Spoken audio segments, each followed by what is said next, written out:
a light smokiness.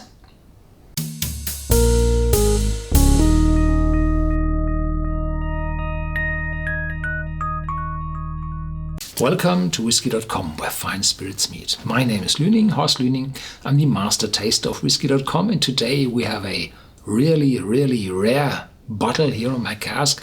It's a Johnnie Walker King George V. A huge box, heavy and big in size, but has only 700 milliliters bottle in with 43% ABV. And I'm afraid it's artificially colored, so says the label. Inside, a wonderful appearance, a wonderful decanter, and I took it out once and it's not that easy to get it out. Yeah, lost. This is the bottle, this is the box, and there is a small letter in this box. I will read this later. First, history. Who was King George V? King George V was born in 1865 in London in Marlborough House, and he died 1936 in Sandringham. And he was king of the Kingdom of Great Britain and Ireland from 1910 until his death in 1936. So he became king quite lately, with 45. And that's not right. He was not the king of the United Kingdom and Ireland, only up to 1927. Then it was renamed to the United Kingdom and North Ireland, because Ireland fought its War of Independence from 1921 to 1922. They won, and so they have to change names for the empire. And he was the last emperor of India, and he traveled to India to become emperor. There are old black and white films from that ceremony with elephants and everything. It's wonderful. If you have a chance, look at that. This was the only crowning of an emperor in India. He was the one who broke with the Germans, because they had a history with the Germans, because Queen Victoria married a German from Coburg. So they had the German name and the German titles in their dynasty. And he broke with the Germans and switched over to the name Windsor. His son was Edward VIII, and this was the king who resigned because he has a girl in New York City, I think, and she was a showgirl. I'm not quite sure. Look it up in Wikipedia. They are quite good in those things. His son, the son of Edward VIII, not the son, the eldest brother, was George VI, after George V. And this one was the father of Queen Elizabeth II, the actual queen of Great Britain and North Ireland, and no longer Emperor of India. Yeah. Have a look at this letter. There's a seal on the back. I broke it already. I read that letter. And this letter says, it's underwritten by Jim Beveridge. His profession is the master blender of John Walker and Sons. And the letter says it is a golden appointment by the Queen. And this letter says, John Walker and Sons, King George V, trademark, edition. King George V became King of Great Britain and Ireland in 1910, as I said. At this time, John Walker and Sons were creating outstanding blends of Scotch whisky to further enhance their reputation for excellence. In time, their skill and endeavor were rewarded through the privilege of being appointed Scotch whisky suppliers to the royal palaces. Not only one, to all. In 1934, John Walker and Son were awarded their first royal warrant by His Majesty King George V.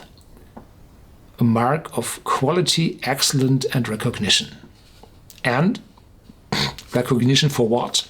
Not quality and excellence. No, for spreading the whisky, the Scotch whisky, all over the world, earning a lot of money, paying taxes to the crown, and bringing the country, for the king and country. That's what's counted. Excellent. The royal warrant. That was for excellent. Yeah. And this was the knighthood Sir Alexander Walker became, or got.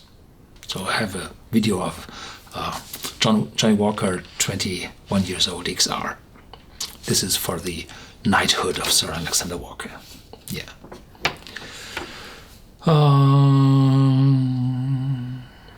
This exquisite blend is a rare interpretation of the style and tradition reminiscent of this era. Only whiskies from distilleries in existence during the reign of King George V have been used, including the award-winning rare Port Ellen malt, which brings a profound smokiness and peatiness. The result is a highly distinctive, regal blend of our rarest whiskies. So there's Port Ellen in it. So I think there will be some smokiness. Tasteable. So put it in here. And there. Everything's fine. The bottle, thick bottom, heavy, and really good marks. Good letters. And even more gold or brass on the cork than the XR. The cork is quite small and wonderful fruitiness, and I'm afraid no smokiness at the cork.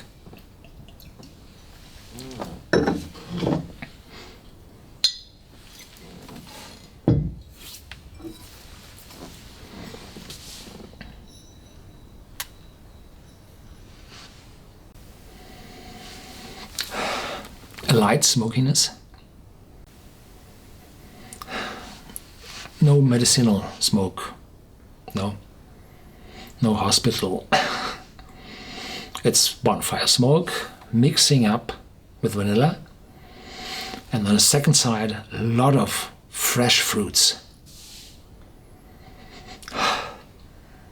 Yeah, smokiness with vanilla and complex fresh fruitiness. And in the back there are spices from the oak, of course.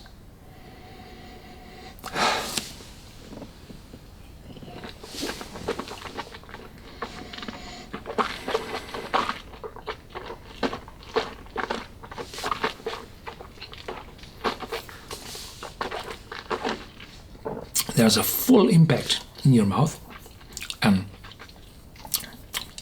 juice oranges, sweetie, and spiciness from the oak, and some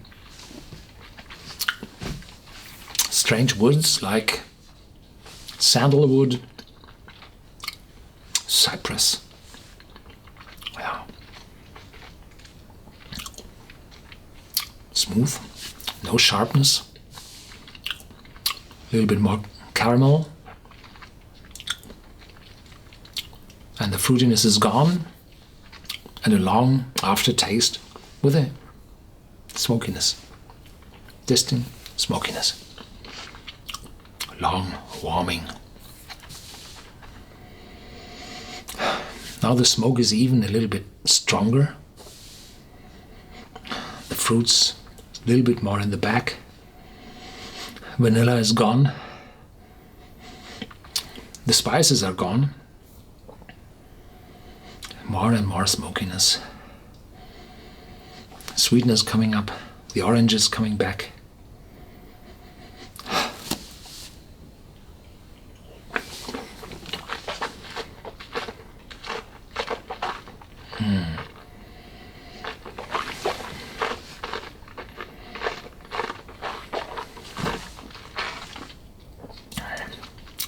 So this one is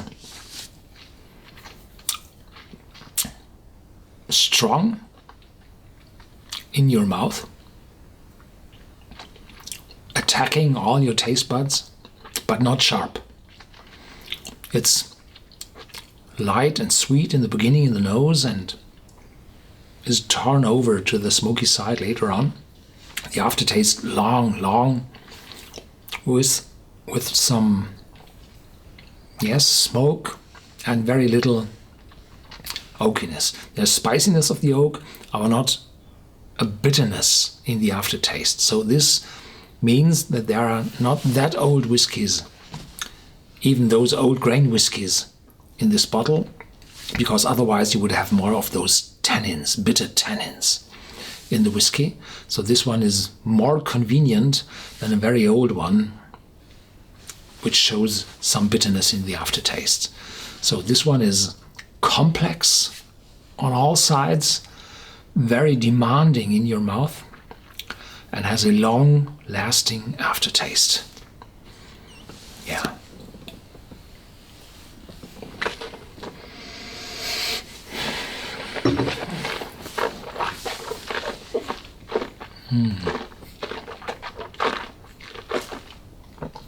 Don't lose a drop.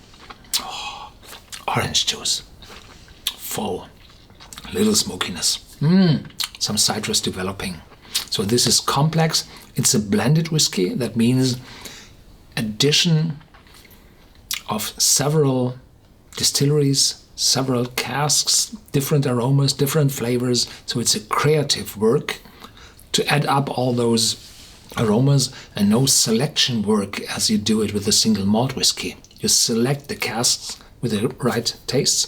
This one is putting together the right tastes. So it's an artisan work, creativity, art.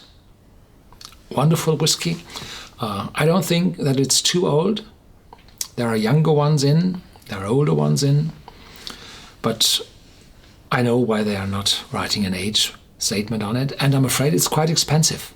It's around between 350 and 400, so quite expensive, and it's rare. It's really, really rare. I don't think that there are too many bottles out on the market. Typically those carafes say how many whiskies you sell, and the more complex a carafe is, the less whiskies they sell. Is there a individual number on this bottle? There's an EAN code on it. That means there might be more bottles on the market. So bottles with a small number of bottles, or fillings with a small number of bottles, typically have no European numbers on the label, because it does not count for the money you need to establish this code number. There is a sticker here you can take off, and then you have a wonderful clear bottle. And here you see the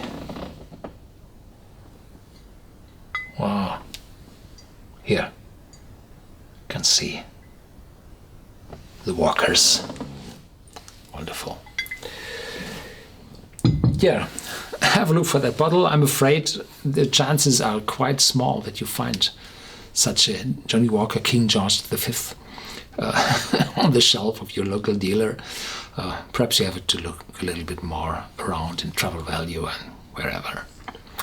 Thank you for watching. Stay tuned. There's more to come, more exclusive bottles. And feel free to share your comments on Whisky.com in our database, and share this video with your friends.